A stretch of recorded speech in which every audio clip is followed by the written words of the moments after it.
வணக்கம். நம்ம சேனலை சப்ஸ்கிரைப் பண்ண எல்லாருக்கும் ரொம்ப நன்றி.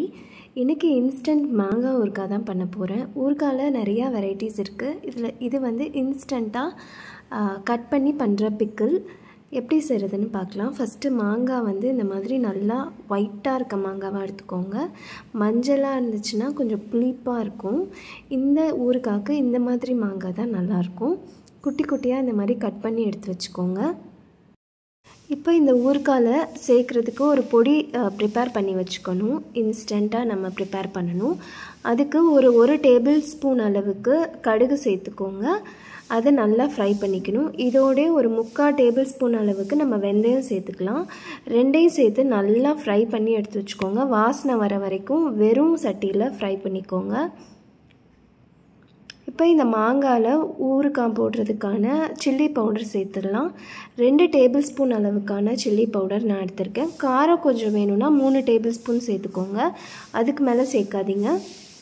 சால்ட்டும் அதே அளவு சேர்த்துக்கோங்க. சில்லி பவுடர் எவ்வளோ சேர்க்குறோமோ அந்த அளவுக்கு சால்ட்டு சேர்த்துக்கோங்க. இதை நல்லா மிக்ஸ் பண்ணிவிட்டு இப்போ நம்ம வறுத்து வச்சுருக்க பொடி ஆறி இருக்கும். இதை வந்து நம்ம மிக்சிலையும் அரைச்சிக்கலாம். இந்த மாதிரியும் நச்சு எடுத்துக்கலாம். நல்லா கொஞ்சம் கரகரன்னு பொடியாக எடுத்துக்கோங்க. இது ஒரு 2 டீஸ்பூன் அளவுக்கு நம்ம அந்த சில்லி பவுடர் மிக்ஸோடு சேர்த்துடணும்.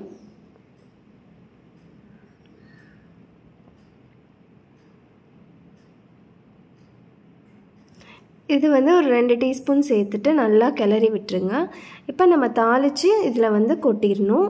இவ்வளோ தான் இந்த மாங்காய் ஊறுகாய் வந்து ரெடி ஆயிரும். ரொம்ப டேஸ்ட்டாக இருக்கும். கல்யாண பந்தியிலலாம் இந்த ஊறுகாய் தான் வைப்பாங்க. முக்கியமாக நல்லெண்ணெய் தாங்க சேர்க்கணும். நல்லெண்ணெய் சேர்த்தா தான் ரொம்ப நல்லது உடம்புக்கு. ஊறுகாய்னாலே நல்லெண்ணெய் தான். இதில் தாளிப்புக்கு கொஞ்சம் ஒரு 2 டீஸ்பூன் அளவுக்கு கடுகு சேர்த்துக்கோங்க. பெருங்காயத்தூள் வந்து ஒரு 3 டீஸ்பூன் அளவு சேர்த்துக்கோங்க. கருவேப்பிலை போட்டு இந்த மாதிரி மூடி வச்சிட்டிங்கன்னா தெறிக்காது அடுப்புலலாம். இது வந்து ஒரு டிப்பு. இப்போ நம்ம தாளித்ததை இந்த மாங்காயில் கொட்டிட்டு நல்லா கிளறிட்டு ஒரு 1 hour ஊற வச்சுருங்க. அதுக்கப்புறம் சாப்பிட ஆரம்பிச்சிடலாம். ரொம்ப டேஸ்ட்டாக இருக்கும்.